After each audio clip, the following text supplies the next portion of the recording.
so pleased to be introducing Stephen Collins today, who's got a really interesting list of Frost poems, discuss some of which are connected to Lawrence. And he seems to have a feel for Lawrence's creative period with Frost. I think some of his, I just met him, but I've talked to him enough to know that some of his Shakespearean raves and rants come from his readings about Frost. He knows the story of how Frost, when Frost was working at the Malden Mill as a lamplighter, in his downtime he would go up to the tower and learn the Shakespeare's voices. And it's those voices that got into the poems. And anyway, he grew up in Cambridge and received a BA in Lit from UMass Boston, and I can tell that he's never stopped using that BA in Lit. I'd also like to say I'm very pleased that we'll hear from him today. I'm also remembering how Maureen Nemo got this program together, and you know, I'm happy to be pinch hitting for her, and we're all pinch hitting for her now, and thinking about her very much. She's recovering slowly is the last thing that I've heard. So it's very hard to imagine the library without Maureen here. So with that preface, here's a wonderful presenter, Stephen Collins. Thank you. I'm going out to clean the pasture spring. I'll only stop to rake the leaves away and wait to watch the water clear. I may. I shan't be gone long. You come too. I'm going out to fetch the little calf that's standing by the mother. It's so young, it totters when she licks it with her tongue. I shan't be gone long. You come too. Robert Frost is the only poet to win the Pulitzer Prize 4 times. Several poets have won the Pulitzer Prize 3 times, and quite a few have won the Pulitzer twice. But nobody since Frost has won the Pulitzer Prize 4 times, and I think that speaks to the length and the breadth and the depth of his career. Robert Frost lived to be 89 years of age, and he wrote nearly 1,000 poems. His last book of poetry, In the Clearing, was published posthumously 4, 5, 6 months after he died. A critic once asked Frost if he considered himself to be a realist. And he looked at the critic and he smiled and he said, "No, I consider myself to be an actualist. I write about things that actually happened." And if he had not spent considerable time on farms in both New Hampshire and in Vermont, I don't think he could have chosen that perfect word in the short poem I just recited for you, The Pasture. I'm going out to fetch the little calf that's standing by the mother. It's so young, it what? It totters when she licks it with her tongue. Could he have chosen a more perfect word than totters? All right, Robert Frost is considered by many to be the quintessential New England poet of broken down farmhouses and walls and birch trees and apple orchards, etc. But Robert Frost was actually not born in New England. Robert Frost was born in San Francisco. And so what I'd like to do for about 10, 12 minutes is give you a quick little biographical thumbnail sketch of how that happened. All right? So his grandfather was born in Kingston, New Hampshire. And his grandfather eventually would get a pretty good job managing the clothing mills where? Right here in Lawrence, Massachusetts. So the family wasn't exceedingly wealthy, but they were fairly well-to-do. And so Robert Frost's father, William Prescott Frost, was able to attend Harvard University. Now, William Prescott had a reputation at Harvard of being something of a heavy drinker, a gambler, and a womanizer. And when he graduated from Harvard, there was apparently a job waiting for him, a management job waiting for him in the Lawrence clothing mills, but he didn't want to do that job. He wanted to go west, young man. Now, this is the early 1870s. What has happened 25 years prior to this in California? The gold rush. And a lot of adventurous men are still going out thinking they're going to make their fortune in the gold rush. So William Prescott tells his father, Dad, I don't want the job in the clothing mills. I want to go out to California. And the grandfather says to him, well, you better do this on your dime. It's a foolish idea. I do not sanction this, and you better do it on your own. And so not to be deterred, William Prescott Frost said, that's no problem, Dad. I will work any number of small jobs that I have to work to get myself across the country. Well, one of the jobs he gets hired to do is he gets hired to teach at a private prep school for boys in Lewiston, Pennsylvania. They're pretty impressed with his Harvard pedigree.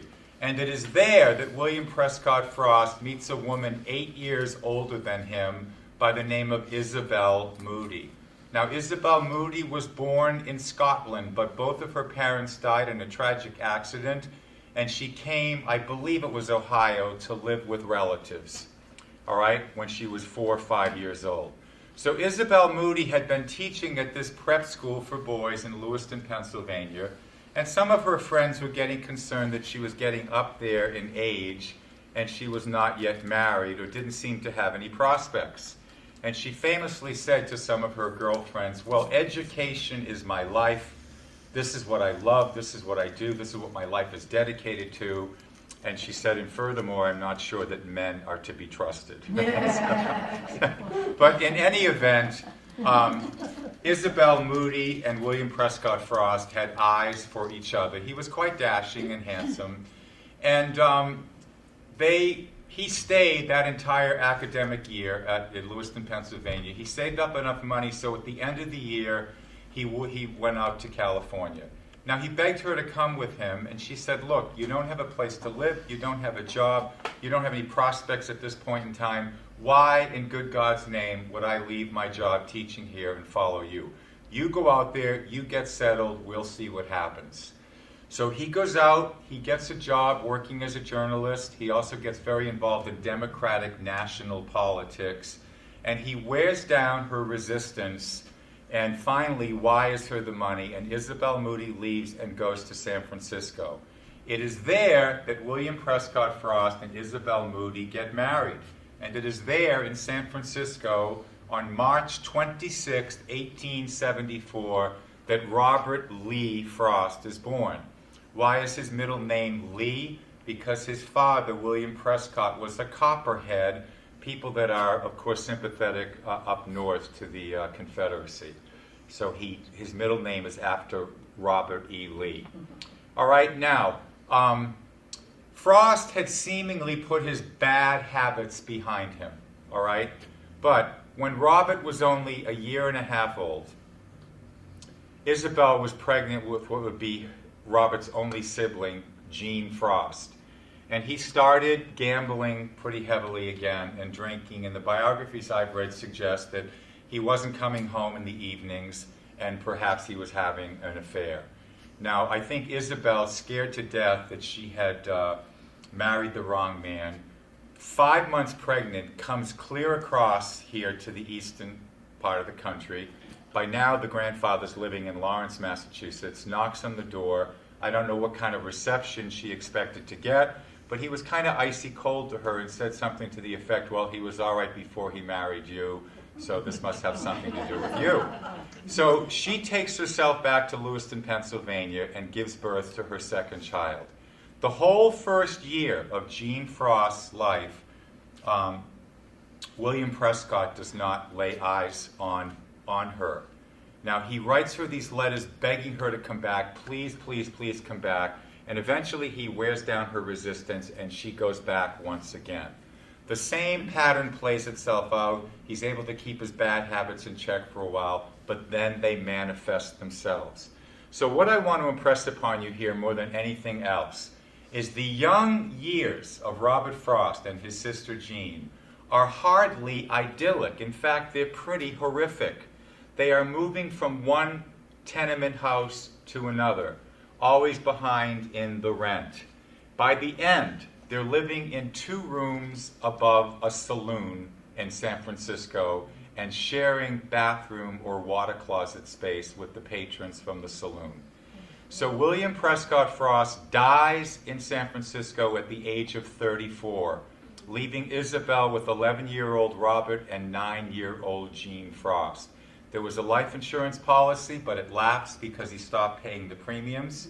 She never wanted to be in San Francisco to begin with. She comes clear across the country again, knocks on the grandfather's door again. This time, I suppose, out of a sense of familial obligation, he invites them in. And they live with him, but only for about 6 months, because Isabel Moody is fiercely proud. And she eventually gets a job teaching in the middle schools here in Lawrence, Massachusetts. All right, so I want to fast forward now to the high school years of Robert Frost. Robert Frost graduates here from Lawrence High School in 1892. His senior year, he meets a young woman named Eleanor White. They are both passionate about literature and poetry. They're both writing poetry. They are both contributing to the school magazine and newspaper. Not only that, they are both top high academic honors. One week, he's percentage points ahead of her. The next week, she's percentage points ahead of him. So when it comes time for the principal to choose who's going to be the high school valedictorian, he decides apparently what heretofore had not been done. He makes the 2 of them co-valedictorians. So they are in love. They promise themselves to each other. The biographies I've read suggest that Frost actually bought her a very cheesy, kind of cheap ring and gave it to her. She went off to St. Lawrence College in upstate New York, and he went to Dartmouth. The biographies I've read suggest that he didn't go to Harvard because the grandfather thought that some of his own son's problems probably originated at Harvard. So instead of going to Harvard, he goes to Dartmouth. Now, he lasts at Dartmouth College all of about 3 months. He writes letters to his childhood friend Carl Burrell, who will eventually manage the dairy farm. And he says things like, "Carl, most of my professors are dolts, and furthermore, I resent people telling me what to read and when to read it." Well, excuse me, isn't that what college is all about? Professors telling you what to read and when to read it? But he also, I think, gave himself permission because his mother left the employment of the middle school, public middle schools here, and she opened up her own school. It was not unusual at the time for enterprising women to open up their own schools. So Robert sends up letters to Eleanor at St. Lawrence College saying, "You don't need to finish college. Come and teach with my mother and I. There's a job waiting for you." But she, to her credit, she doesn't, and she does graduate from St. Lawrence College. All right, when she finishes St. Lawrence College, the mother's still running the school, and all 3 of them are teaching in the school for a while. Now, Frost, a couple of years after dropping out of Dartmouth, also gets accepted to Harvard as a special student. And he only lasts there for 4 or 5 months and drops out of Harvard too. So Robert Frost has the dubious distinction of dropping out of not only Dartmouth, but Harvard College. And as we were saying, he had all these odd jobs. He changed light bulbs here at a factory. I was telling Mr. Shore, one of the biographies I've read suggests that he answered an ad in the Boston Evening Transcript for a fellow who was a Shakespearean actor. And Frost actually went into Boston to watch this guy perform, decided he wasn't very good as an actor, and that was probably going to be a bad career move for him. In any event, Frost and Eleanor White, and her father, by the way, was the congregational minister here in Lawrence. Frost and Eleanor eventually get married.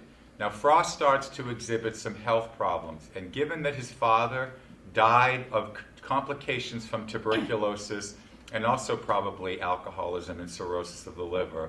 Doctors say to Frost, you would be best served working outdoors. So Eleanor sees a piece of property. Frost is now 25 years old, I believe. Eleanor sees a piece of property up in Derry. $1,700 for 38 acres of land and this sprawling farmhouse.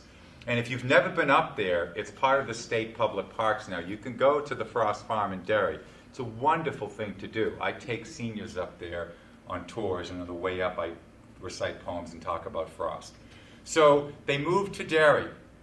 The grandfather buys the farm outright, no mortgage. And people in small towns talk. And all the other small farmers would talk amongst themselves and say, this guy's not really a farmer, and there's no mortgage, and his grandfather bought the property outright. Now, not to denigrate Robert Frost, but all the biographies I've read are pretty consistent on this fact. He never really did a hell of a lot of farming. He had the good sense to hire his childhood friend Carl Burrell to manage the farm. He spent hours walking in the woods and composing his poems. All right, now, he wrote a poem that we're going to look at very shortly called Tuft of Flowers. The poem was seen by a man named Robert Merriam, who was on the board of directors of Pinkerton Academy and who also was a congregational minister. He fell in love with the poem and pursued Frost and said, look, there's an opening in the English department at Pinkerton Academy. I want you to take the job. Frost doesn't want the job because he wants to have his freedom to write poetry. But Eleanor gets wind of the fact that the job has been offered. And she says, look at Robert, Carl Burrell is managing the farm. We are turning a bit of a profit, but we could use the cash flow. So I want you to take this job. So Frost, kicking and screaming, takes the job at Pinkerton Academy in 1906. Now, by all accounts, his students absolutely love him. He was just such a charming, charming man. He apparently knew swaths of poetry, would recite it from memory. He jumped into directing plays. If you look at the archives at Derry, you can read reviews of the plays that he directed with his high school students, including Shakespeare's Midsummer Night's Dream and Synge's Playboy of the Western World, and he also directed some plays that Yeats wrote. All right, so he teaches at Pinkerton Academy for a couple of years, 3 years, I believe. The president of Pinkerton gets offered a job to be the president of Plymouth State College. And he says to Frost, you shouldn't be teaching in high school. You should come with me. I want you to come to Plymouth State. And Frost says, well, you know, I'm kind of settled in here now at Pinkerton. It's close to home, and I'm close to my wife and my kids, and I rather like it here. Oh, but you're wasting your time. You should be teaching college. And Frost says, well, what's open in the English departments? And the man says, well, Robert, that's the problem right now. There are no openings in the English department. But there is an opening in the psychology department. And Frost says, well, I don't know a goddamn thing about psychology. And he said, that's all right, nobody else does. And so Frost goes and actually teaches a semester of psychology at Plymouth State College, and then an opening opens up in the English department. Now, he's there for a couple of years also. Finally, the grandfather dies. The grandfather dies, and the property is now completely under his name. Now, he and Eleanor, he's now 38. I'm skipping a lot, but I want to just sort of give you a sense of his life.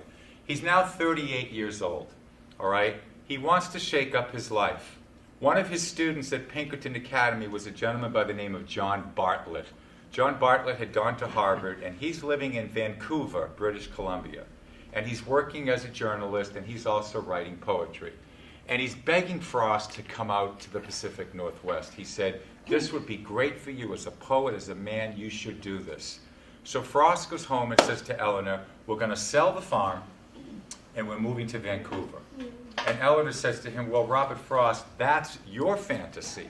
Have you ever asked me what my fantasy is? Oh, you have a fantasy? Yes, I do. My fantasy is that we live in England under a thatched cottage, under a thatched roof cottage. So all the biographies I've read are consistent on this fact. They flipped a coin. They flipped a coin. If the coin flip came up heads, they were going to Vancouver. If the coin flip came up tails, they were going to England. The coin flip came up tails, and the rest, they say, is history. Frost went over to England. He meets an expatriate poet by the name of Ezra Pound. Pound gets him introduced to the literary circle of William Butler Yeats. Yeats and Pound both think the poetry is magnificent. They give him a letter of introduction to a firm called David Nutt and Associates that specializes in publishing poetry. The poems get published. His first book of poems is called A Boy's Will. The title is from Longfellow's poem, A Boy's Will is the Wind's Will. The reviews are, for the most part, very, very positive. The book goes into a second, third, and fourth printing. Now knowing she has a hot literary commodity, Mrs. Nutt signs him to a contract for his next 3 books of poetry, which will be a problem when he tries to get out of that contract and have Henry Holt publish him here in the United States.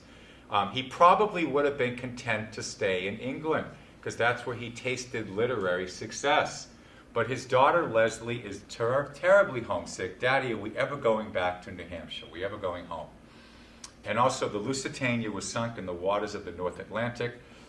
And so Frost, about 2.5 weeks shy of what would have been a 3-year sojourn in England, on December 22nd, 1915, puts his family up on the Parisian, and they sail from Liverpool.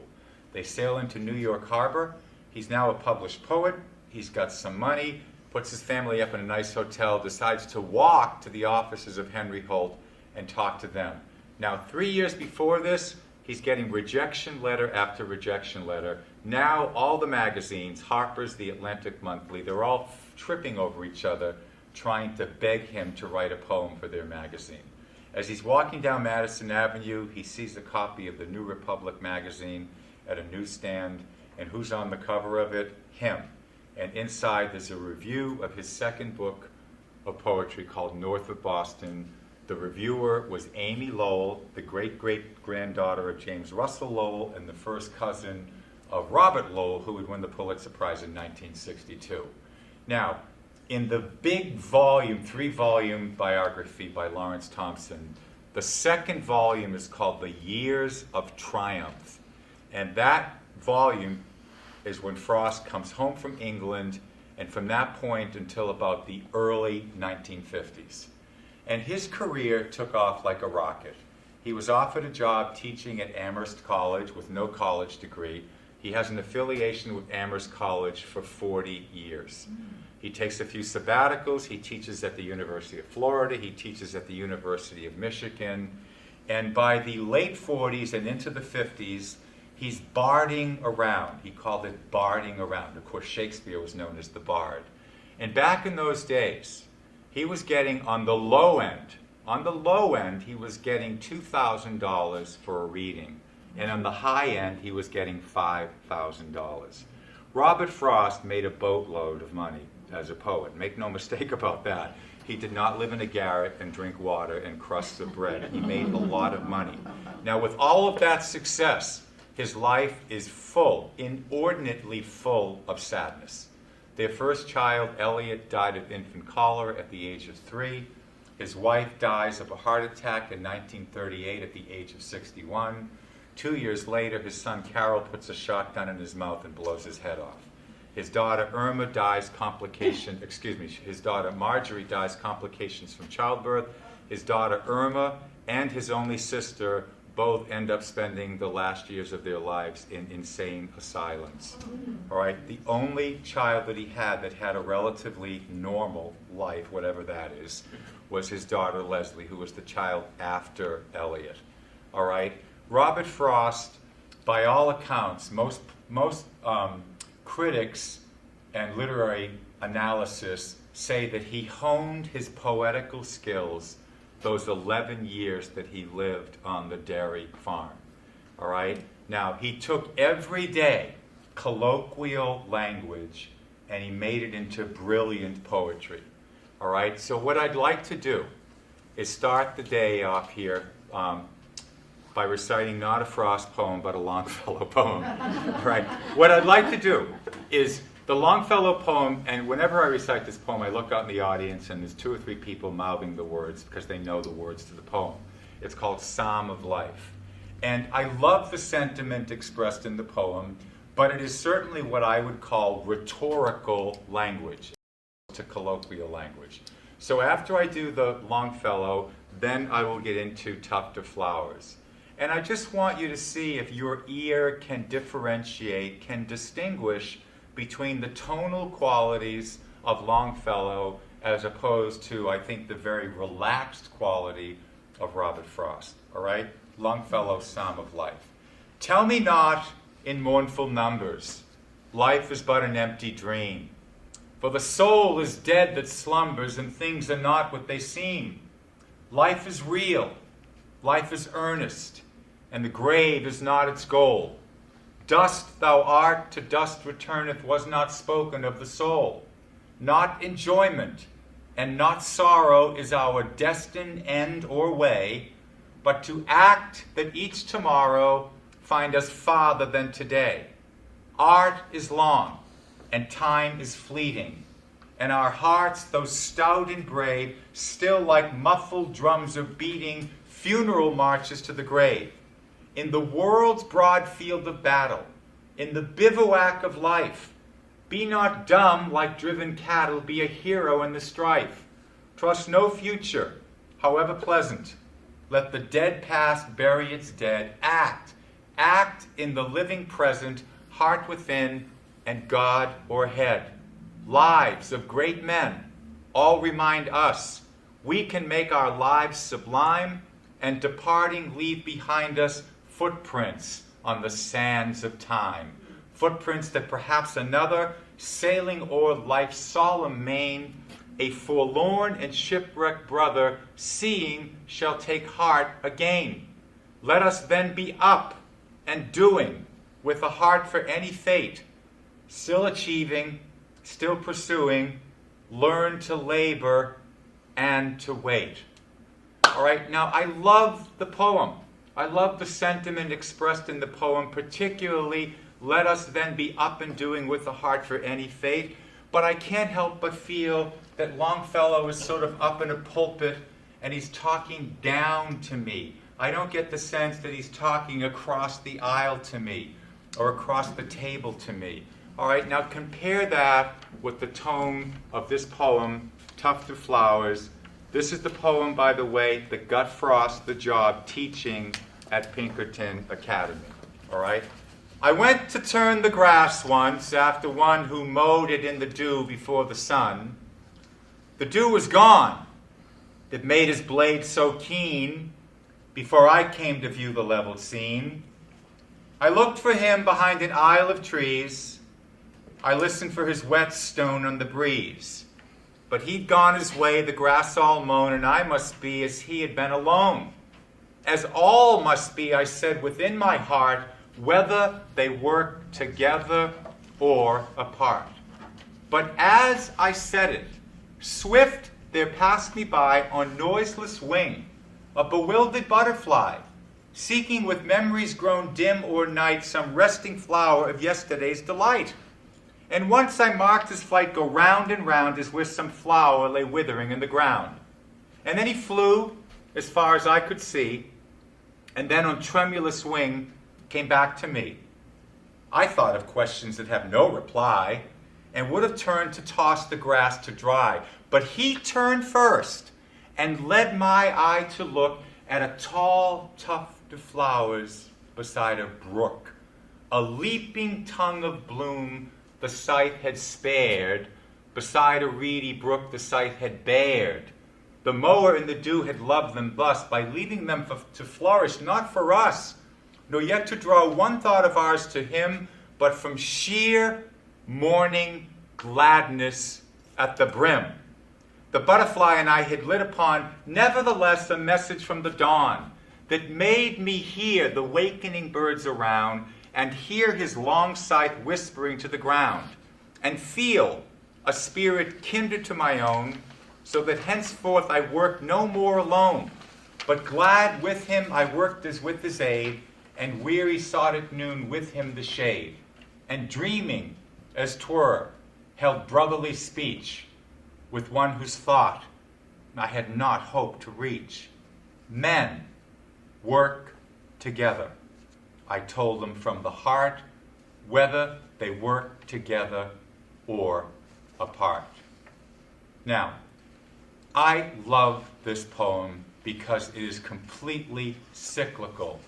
It begins with this overwhelming sort of metaphysical statement that, and I must be as he had been alone, as all must be, I said within my heart, whether they work together or apart. And it ends with him saying, men work together, I told them from the heart, whether they work together or apart. Now, whenever I read a poem, a play, a book, I'm always trying to sort of fill in the gaps. Now, I don't know that this happened for a fact, but here's, I think, a likely scenario. The narrative voice in this poem is certainly the voice of the man named Robert Frost. All right? We know from reading biographies that he said he wrote his best poetry from 10 o'clock at night till 1 o'clock in the morning. Not such a good thing if you're a farmer and you have to get up early to run a farm. In fact, there are stories about him trying to, when he had cows, trying to get the cows on his schedule. All right? But I think Eleanor is up at 6:30 in the morning. She's feeding the kids breakfast. She's been bugging him for months. The pasture is overgrown, and he keeps saying, honey, I'm going to do it. You know, his honey-do list. I'm going to do it, honey. I'm going to do it. All right? One morning, an itinerant kind of hobo type, the type that Frost writes about in his magnificent poem, Death of the Hired Man, knocks on the door. They broker some kind of a deal. Maybe it's money, maybe it's used clothes, maybe it's a good breakfast, maybe it's a combination of all three. All right? And then Eleanor goes on her way. The kids were homeschooled. Maybe she's taking the kids out for a nature walk. Frost comes down. It's 9:30, 10 o'clock. He goes over to the stove, pours what's left of the coffee on the stove, takes a sip, opens the door to get a breath of air, and he sees that the pasture is mown. I think he feels two things simultaneously. I think he feels gratitude that it's done and probably guilt that he didn't do it.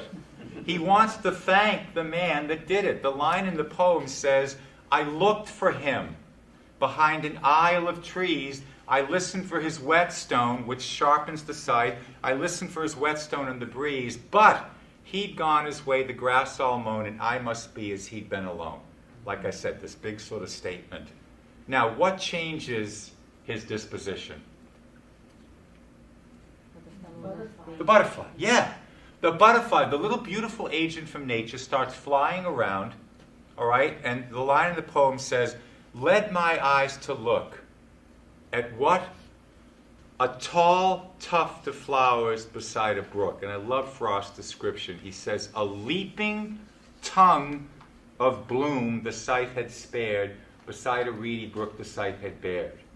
And he says, the mower in the dew had loved them thus by leaving them to flourish, not for us, nor yet to draw one thought of ours to him. Why doesn't he cut them down? Sheer morning gladness at the brim. So I imagine this guy going like a bat out of hell with his scythe. He's just about to take a swath, and he sees this tuft of flowers, and he doesn't cut them down. He doesn't cut them down because they're beautiful. Sheer morning gladness at the brim. So these two men that never make eye contact, that never look at each other, they nonetheless have this shared sense of the majesty and the beauty of nature. All right? Yeah. Any thoughts? Yes, sir. Well, yes, this actually had, you told a story about how this poem got him the job at Pinkerton Academy. Yes. Well, when the trustee persuaded him to go up there, he wouldn't read it. and then he was too shy to read it, so the trustee took the poem away. And he read it himself, yes. So that, again, this was two other men who were Right. who were working together. Yeah. His point is a very cogent one. Early on, Frost was painfully shy. It's hard, if you look, you can go to Harvard University, and you go to a special collections section, and you can look at performance after performance of Frost at all these major universities. He loved being in front of audiences by the end. Absolutely loved it. Now, the other thing about this poem, 5 years ago, Harvard Belknap University Press published Frost's notebooks. And in the margins to this poem, there are some notes from an essay that Emerson wrote. Emerson wrote this extended essay called Nature. And this is a quote from Nature that Frost had in the margins of the notes to this poem. Emerson said, "As human beings, we all stand empty, waiting to be full." As human beings, we all stand empty, waiting to be full. To be full of what? To be full of joy, to be full of love, to be full of a sense of connectedness to community. So as I said, I love this poem because it comes full circle. All right, I'm going to take a sip of water, and then we're going to move on to Mending Wall.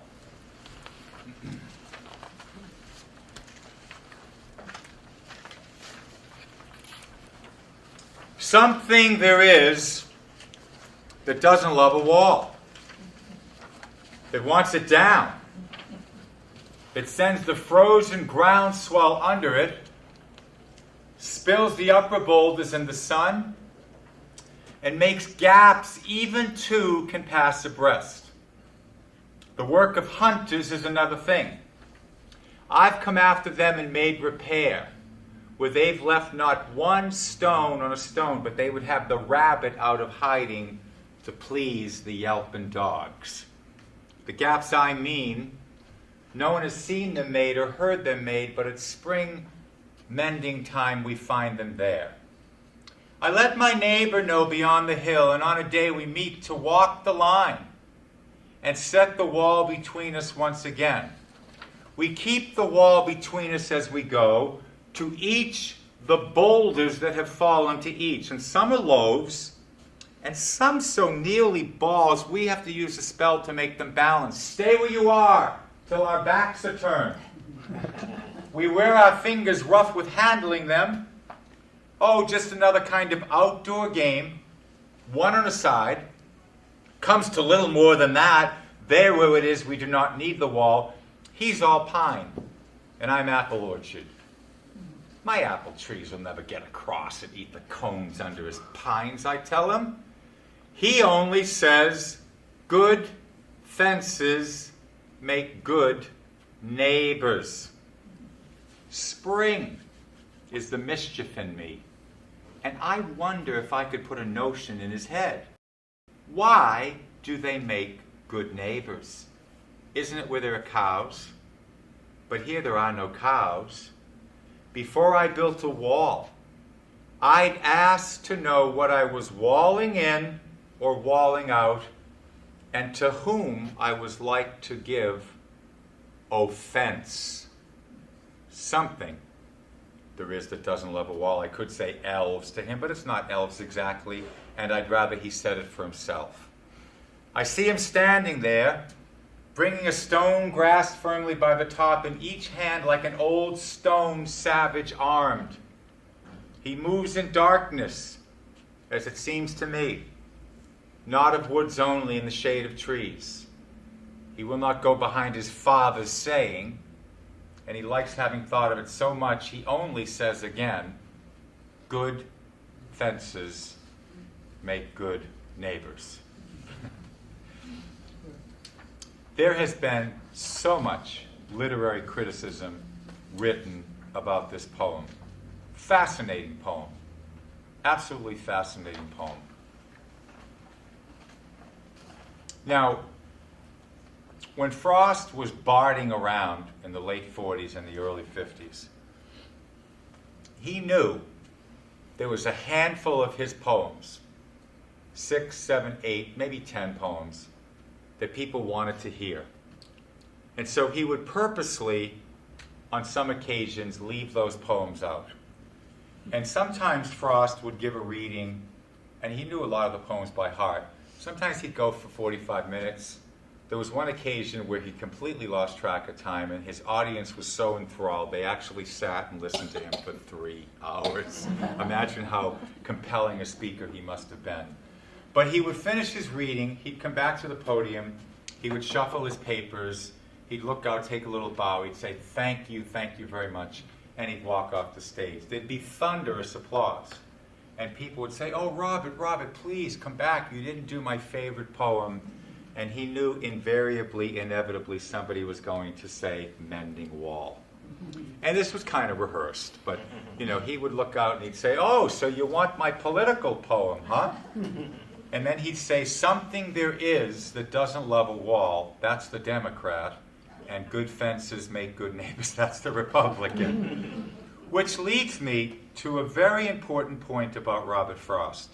He said, "When you read my poems, do not presume or make the mistake that some people do and think that I incorporate one consciousness more than the other."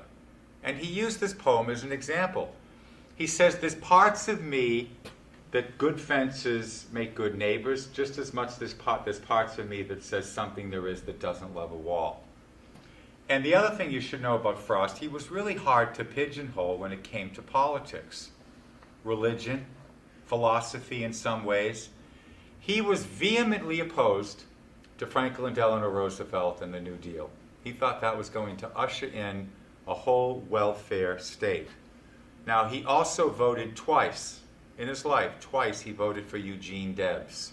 Who was Eugene Debs? The socialist candidate for president. So it's interesting. All right? Now, I think there's a lot going on in this poem, but I think the first line is kind of a gag line. All right? Something there is that doesn't love a wall, that wants it down, that sends the frozen ground swell under it and spills the upper boulders in the sun. What is the frozen ground swell he's talking about? Frost heaves. Frost heaves. His name is Robert Frost. When he went to England, he had only been there for 2 days. All right?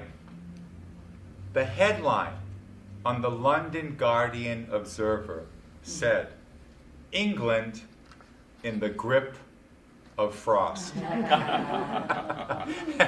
And he bought as many of those London Guardian Observers as he could. He sent them back to his friends in the United States, and he said, "See, I've only been here for 2 days, and they're already under my influence."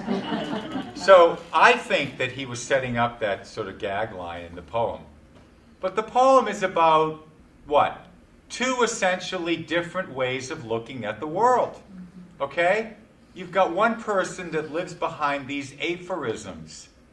Good fences make good neighbors. Now, if you go to the Frost Farm in Derry, New Hampshire, you can walk to the end of the property and you can see this wall. And there's a house that used to be owned by a French-Canadian named Napoleon Gouet, G-U-A-Y. He was 6'8" and he was built like Paul Bunyan. And he apparently was kind of taciturn, kind of curmudgeonly, and he and Frost apparently didn't really like each other that much, and they weren't very neighborly. But once a year, they actually did this, which brings me to his comment. Are you a realist? No, I'm an actualist. I write about things that actually happen. So this poem, the exegesis of this poem, is from a real thing that happened. All right? So they get together to repair the wall once a year. It's the only time that they really get together. I imagine it's an all-day-long task. Maybe at midday their respective wives come out with lemonade and sandwiches. But it takes them all day long. All right? The line that says, "He moves in darkness, as it seems to me." It's the darkness of dusk because the sun is going down. But he's also talking about what? The literal darkness of his mind. Because he can't get him to entertain another point of view. He says what? Spring is the mischief in me, and I wonder if I could put a notion in his head. Well, saying that, I wonder if I could put a notion in his head, is tantamount to saying, I wonder if I could change his mind. I wonder if I could put a notion in his head. Why? Why do you need the wall? Now, Frost, I don't know, folks, what do you think? What's he prodding you to think about? What is he prodding you to think about in this poem? Actually being good neighbors. Well, yeah, perhaps actually being good neighbors. What else? Anybody, any other thoughts about what he's prodding you to think about? Opening your mind. Yep, certainly opening your mind. Sometimes things are necessary and sometimes they're not. Yeah, sometimes they're necessary, sometimes they're not. I think, is freedom contingent upon some form of constraint or restraint? And aging liberal hippie Democrat that I am, I see the necessity sometimes for constraints and restraints. And this is a true story, and I'm not making this up, I'm not trying to be funny. I teach literature seminars at a lot of senior centers in Massachusetts. So I was teaching a Frost course about 6 years ago at the Wellesley Council on Aging. And we were doing this poem. And the gentleman said, I was 28 years old, I'd just gotten tenure at Wellesley College. And I was in the history department. And my wife was teaching English at the high school. And we were looking to buy a house, and everything was out of our price range. And we were so disappointed because we wanted to live in Wellesley. And the real estate agent said to us, well, there's one property that is quite a lovely property, and it's about 25% less than most of the other listings. Do you want to look at it? And the man said, well, of course, why wouldn't I want to look at it? So they looked at the house. Apparently it was a lovely house. They ended up buying it. Then they found out why it was 25% less than the other houses. And the reason was the property abutted a nudist colony. And they had, I'm not making this up, they had a 4- and a 6-year-old. And so what did they have to do? They had to build a fence because they didn't want to expose their 4- and 6-year-old to the nudist colony. So it's a funny story, but it's not everything is clear-cut and dry.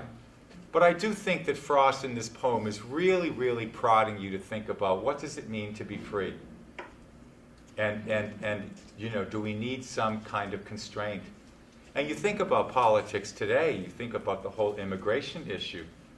The first George Bush, they held congressional hearings.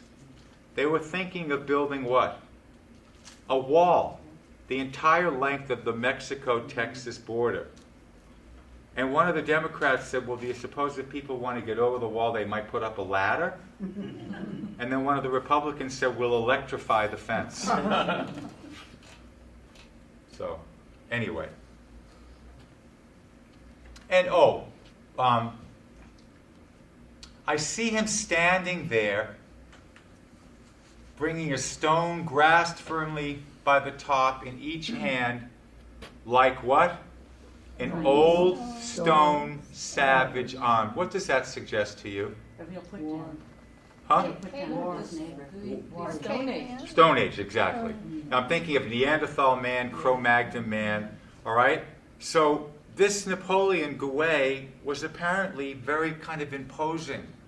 And I think that, I think that he was frightening. I think it was a put down of his neighbor, saying, you're not thinking like I do.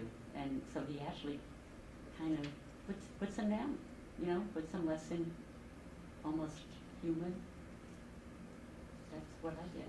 It wasn't a compliment. No. Like an old stone savage armed. All right. I'm conscious of the time here and running out of. Did you have a?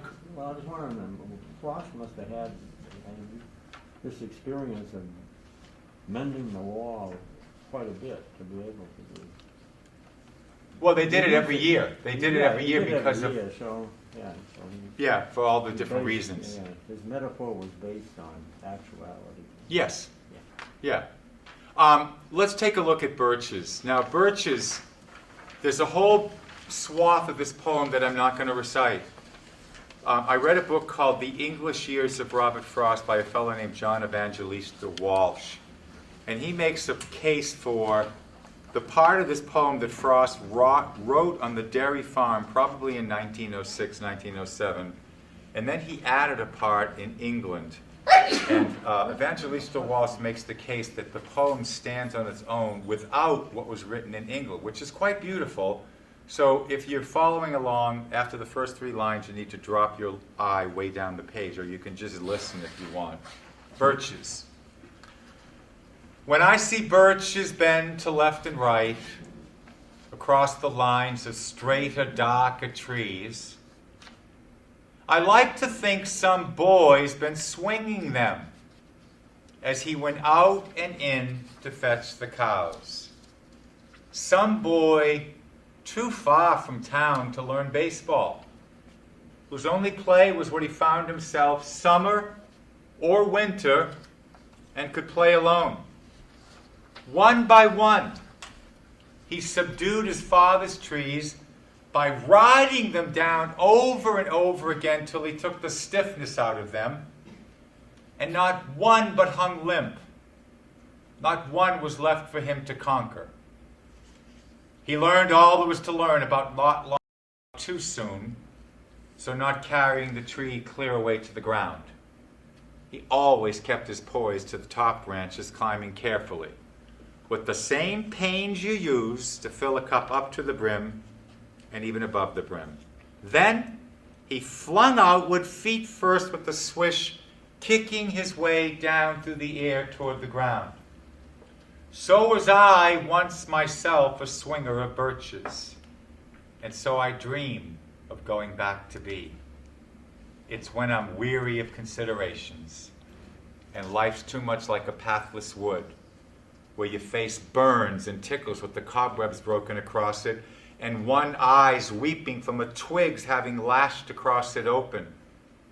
I'd like to get away from earth a while, and then come back to it, and begin over. May no fate willfully misunderstand me and half grant what I wish and snatch me away not to return. Earth's the right place for love. I don't know where it's likely to go better. I'd like to go by climbing a birch tree and climb black branches up a snow-white trunk toward heaven, till the tree could bear no more but dipped its top and set me down again. That would be good both going and coming back. One could do worse than be a swinger of birches. All right, and not to beat a dead horse here, but are you a realist? No, I'm an actualist. All right? So Frost is actually remembering swinging on the birch trees as a young boy. But we also know from Leslie's journal, all the Frost kids were encouraged to keep a journal. We know Leslie wrote in her journal, Papa and I went out to swing on the birches today. Papa did a much better job than me. Papa says when I have more meat on my bones, I'll be able to swing the birch trees as well as he. All right, so I do workshops sometimes with middle school kids, and I tell them poetry is basically one of two things. It's basically either simile or metaphor. And you remember from middle school, a simile is a direct comparison using either like or as. And a metaphor is an implied comparison. All right, so metaphorically speaking, in this poem, what are some of the possible things that swinging on the birches represent? Come on, you guys that just took the class. You talked about this in class. Yeah, we did. What does the swinging represent? Excitement. Excitement, yes. Freedom. Freedom. Exhilaration. Balance. That life is the yin and the yang, the ebb and the flow, the hot and the cold. All right, you swing up, up, up, up, up. You get this sense of exhilaration. And then what happens? Gravity takes over. You have to come back down, down, down, down, down. So is Frost saying you can't stay in that exalted place too long because maybe ultimately it's dangerous for you? I mean, I don't want to be irreverent here, but I'm 62 years old. I graduated high school in 1970. And I'm of that generation where people did a lot of drugs. You know, a lot of hallucinogens and marijuana was exploding on the scene. And people were trying to get to some sort of transcendent state. And I think ultimately a lot of them just really wasted a lot of time. All right? So I think that that's what he's talking about. Now, I've read some criticism of Frost, and I won't mention the critic's name because he's taping. but I've read some criticism about the death imagery in some of Robert Frost's poetry, and this poem was cited as being full of death imagery. And I basically don't see this as I see this as a very life-affirming poem. The line says, I'd like to get away from earth a while. What's the very next line?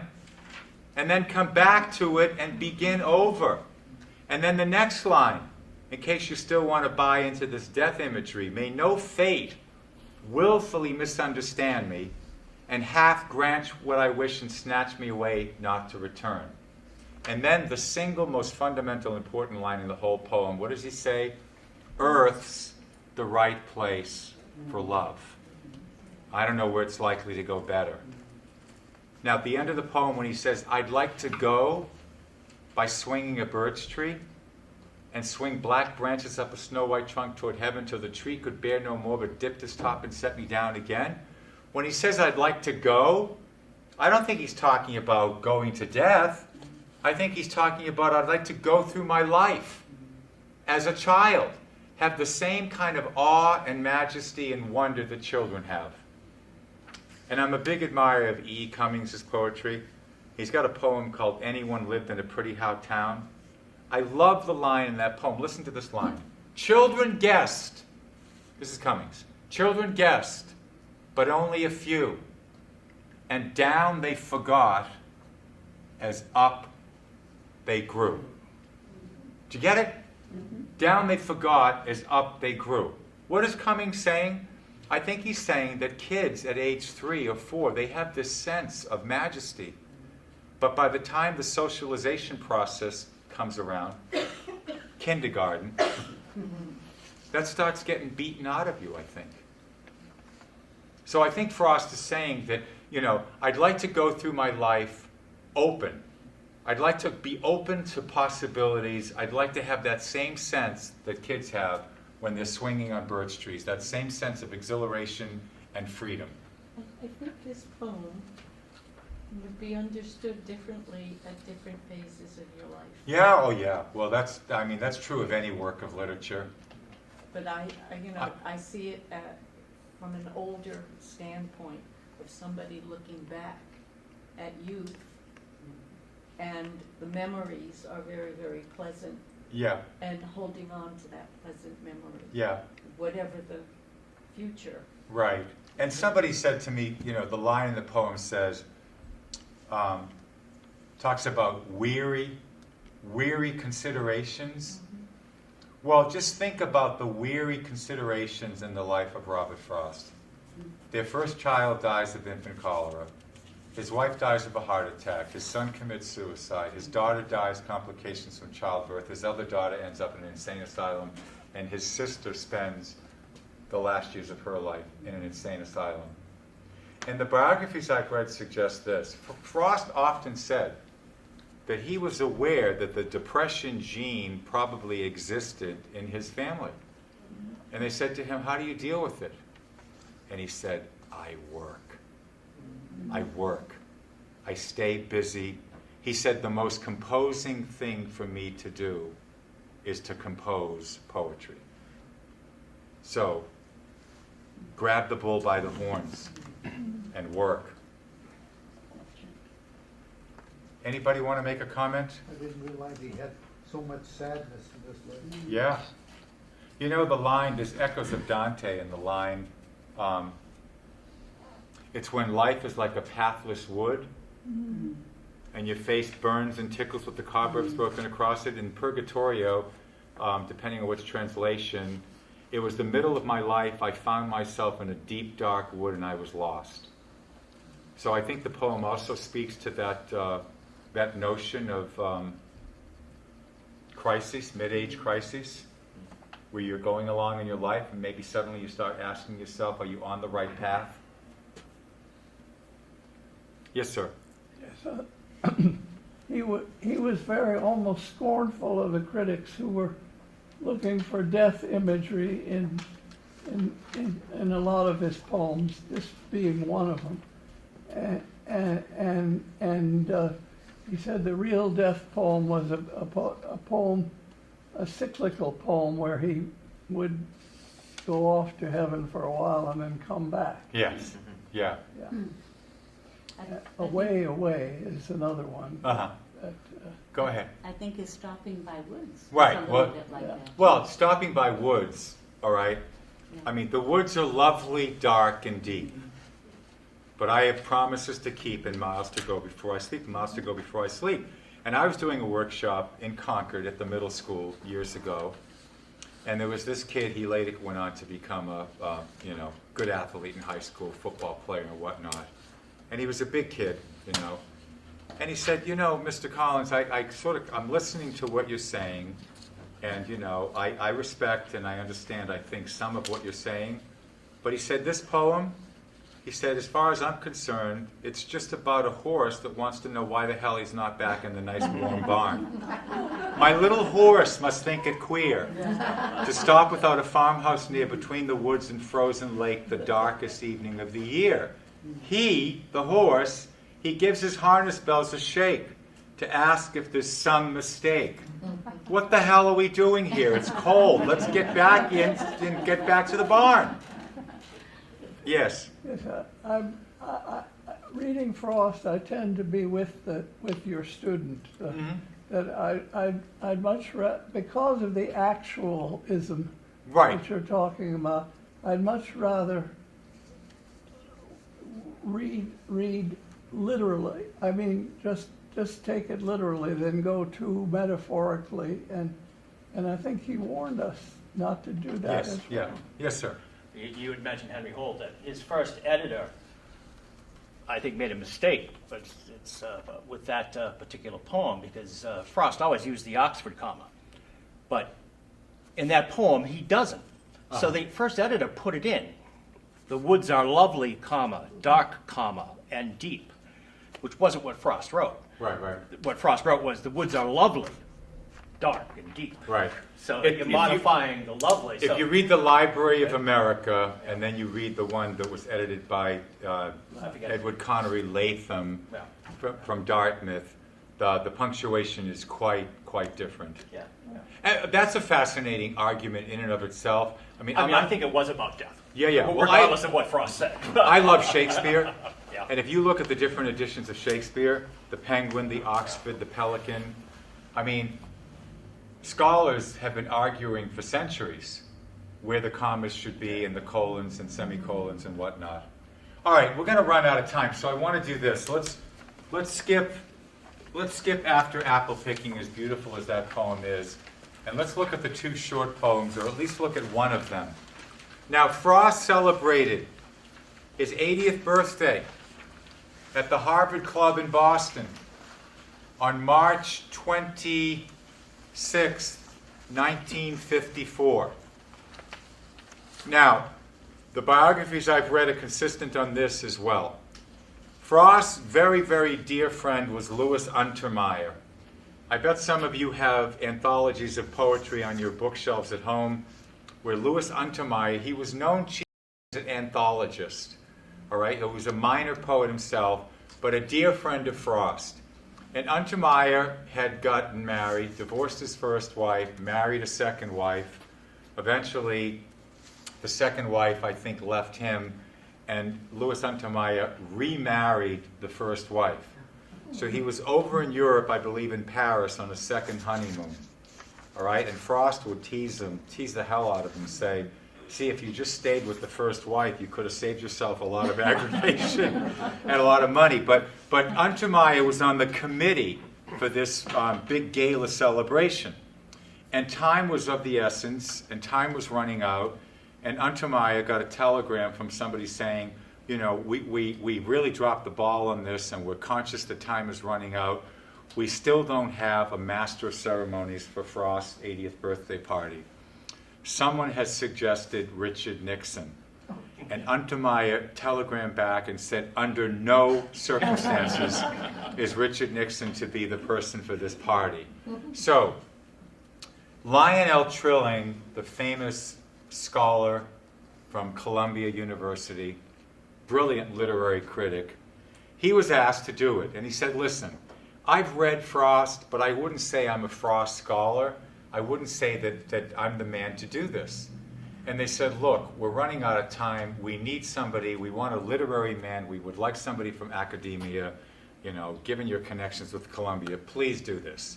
So kind of kicking and screaming, he decided that he would do it. And he had a few months, and he really delved into the poetry. And he stood in front of 2,000 people at the Harvard Club in 1954.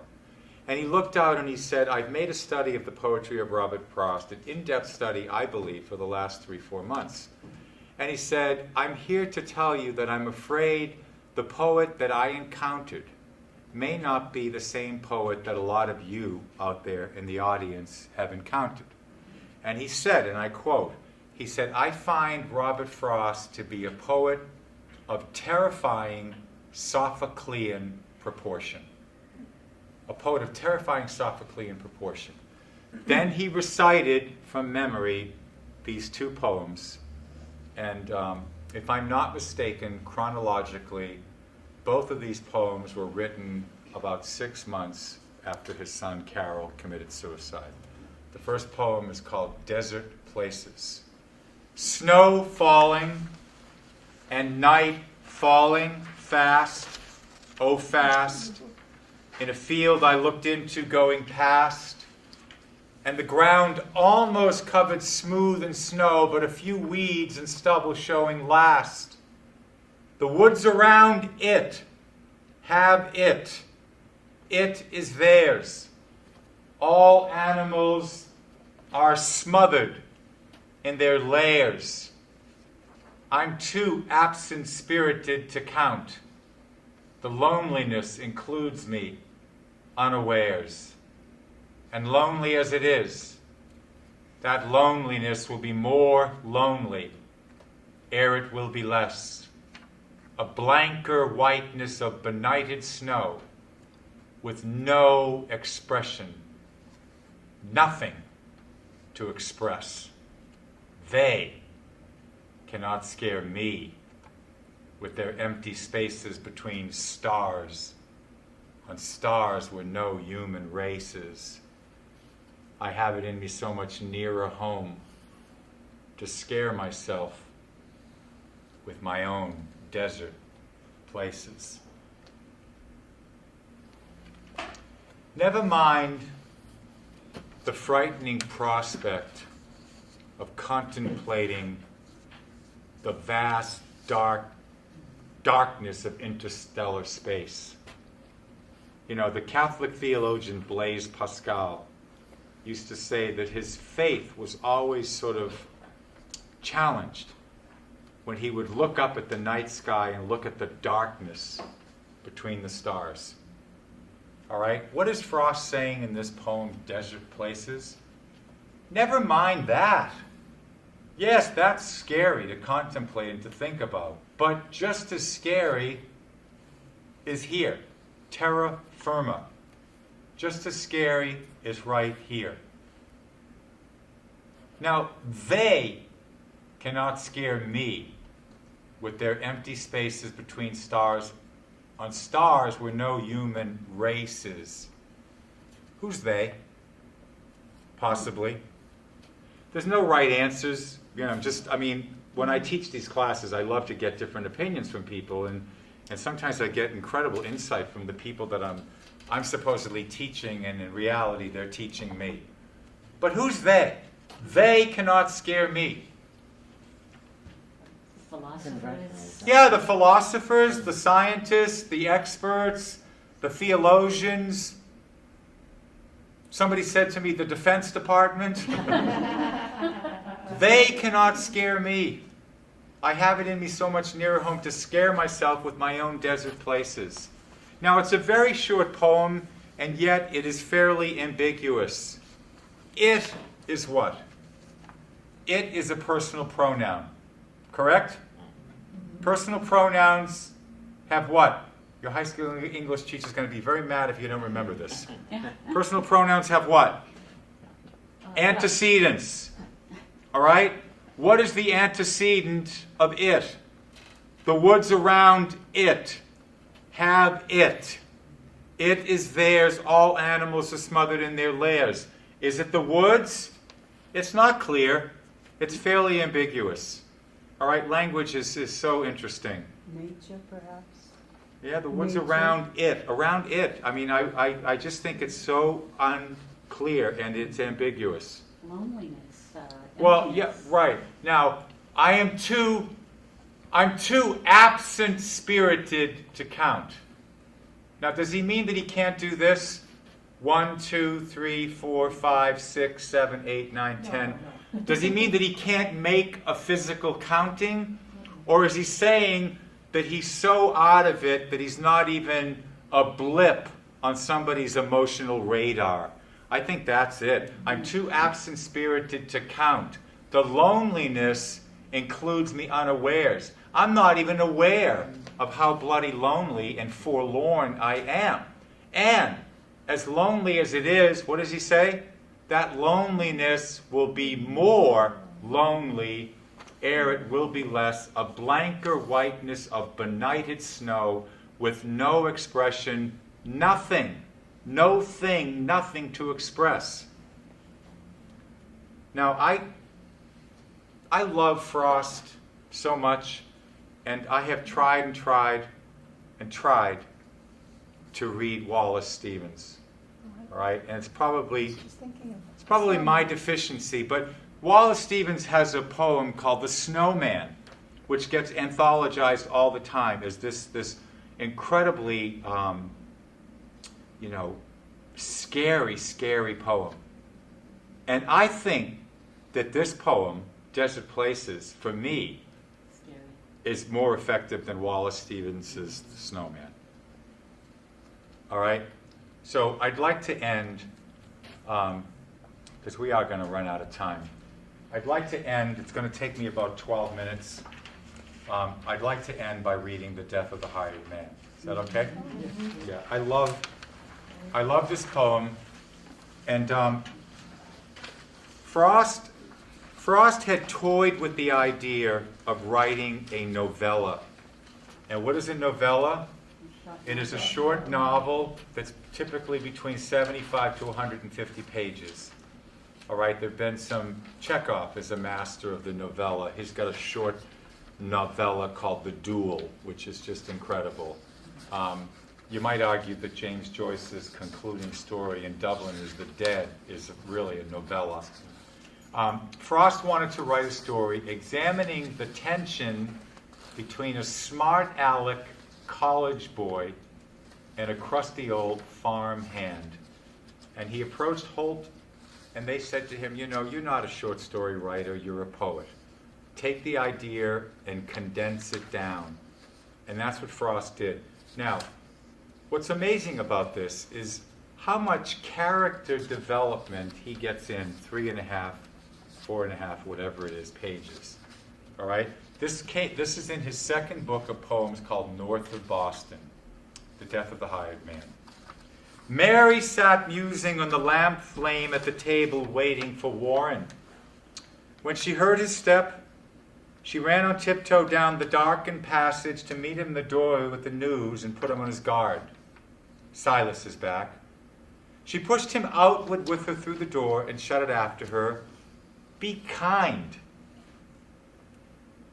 she said.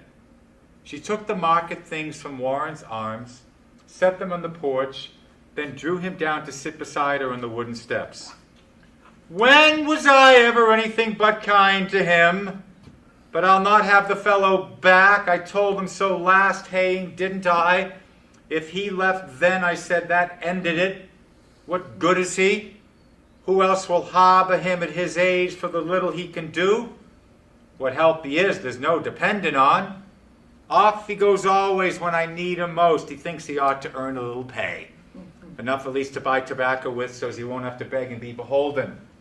All right, I say, I can't afford to pay any fixed wages, though I wish I could. Someone else can. Then someone else will have to. I shouldn't mind his bettering himself, if that was what it was. You can be certain when he begins like that, there's someone at him trying to coax him off with pocket money in haying time when any help is scarce. In winter, he comes back to us, I'm done. Shh, not so loud. He'll hear you, Mary said. I want him to. He'll have to sooner or late. He's worn out. He's asleep beside the stove. When I came up from Rose, I found him here, huddled against the barn door, fast asleep, a miserable sight. And frightening, too, you needn't smile. I didn't recognize him. I wasn't looking for him.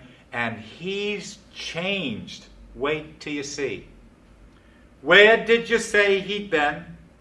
Well, he didn't say. I dragged him to the house and gave him tea. Tried to make him smoke. I tried to make him talk about his travels. Nothing would do. He just kept nodding off.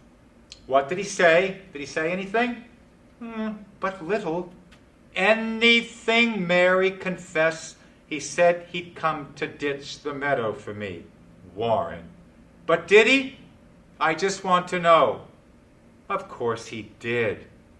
What would you have him say? Surely you wouldn't grudge the poor old man some humble way to save his self-respect. He added, if you really cared to know, he meant to clear the upper pasture too. That sounds like something you've heard before. Warren, I wish you could have heard the way he jumbled everything. I stopped to look 2 or 3 times. It made me feel so queer to see if he was talking in his sleep. He ran on Harold Wilson. You remember, the boy you had in Haying 4 years since. He's finished school and teaching in his college. Silas declares you'll have to get him back.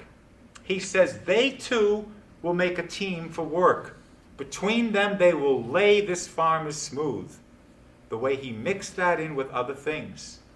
He thinks young Wilson a likely lad, though daft on education. You know how they fought. All through July under the blazing sun. Silas up on the cart to build the load, Harold alongside to pitch it on. Yes, I took care to keep well out of earshot. Well, those days trouble Silas like a dream. You wouldn't think they would. How some things linger. Harold's young college boy's assurance piqued him. After so many years, he still keeps finding good arguments he sees he might have used. I sympathize. I know just how it feels to think of the right thing to say too late. Harold's associated in his mind with Latin. He asked me what I thought of Harold saying he studied Latin like the violin because he liked it, that an argument. He said he couldn't make the boy believe he could find water with a hazel prong, which showed how much good school had ever done him. He wanted to go over that, but most of all, he thinks if he could have another chance to teach him how to build a load of hay. Oh, I know, that's Silas's one accomplishment. He bundles every forkful in its place and tags and numbers it for future reference so he can find and easily dislodge it in the unloading. Silas does that well. He takes it out in bunches like big birds' nests. You never see him standing on the hay. He's trying to lift, straining to lift himself. He thinks if he could teach him that, he'd be some good perhaps to someone in the world. He hates to see a boy the fool of books. Poor Silas, so concerned for other folk, and nothing to look backward to with pride, and nothing to look forward to with hope, so now and never any different. Part of a moon was falling down the west, dragging the whole sky with it to the hills. Its light poured softly in her lap. She saw it and spread her apron to it. She put out her hand among the harp-like morning glory strings, taut with the dew from garden bed to eaves, as if she played unheard some tenderness that wrought on him beside her in the night. Warren, she said, he has come home to die. You needn't be afraid he'll leave you this time. Home? He mocked gently. Yes. What else but home? It all depends on what you mean by home. Of course, he's nothing to us any more than was the hound that came a stranger to us out of the woods, worn out upon the trail.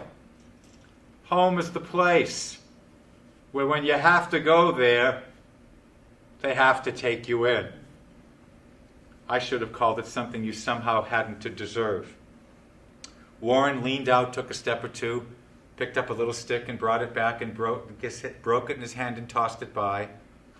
Silas has better claim on us, you think, than on his brother.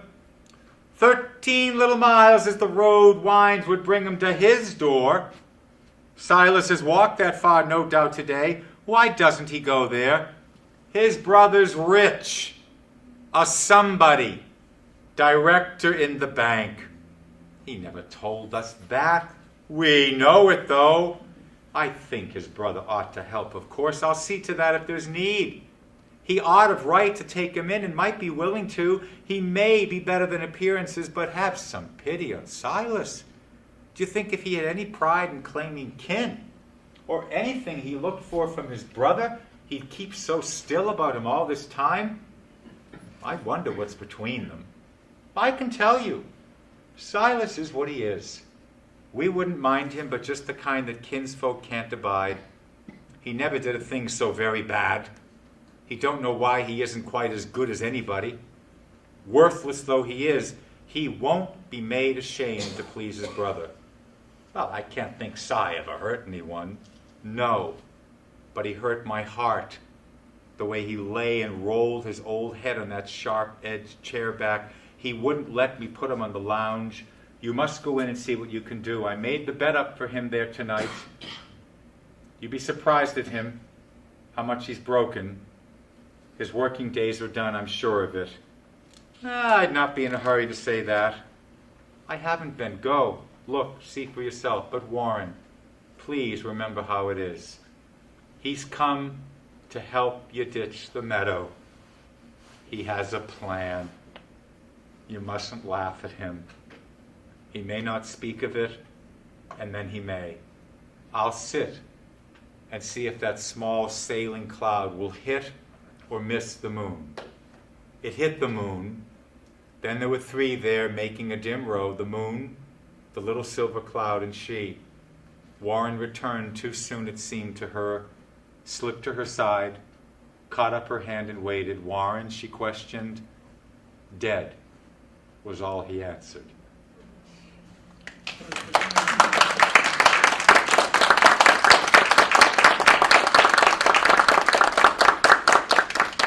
So folks, thank you ever so much. I want to thank the Lawrence Cultural Council for making part of this at least possible.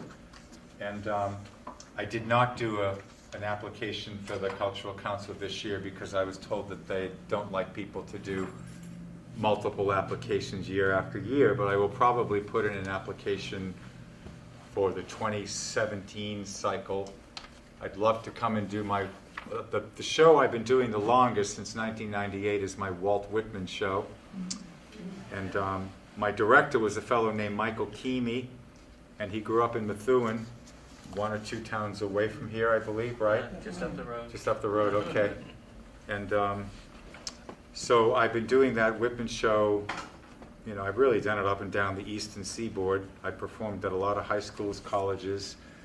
I've got a Socrates show where I show up in a tunic, a toga rather.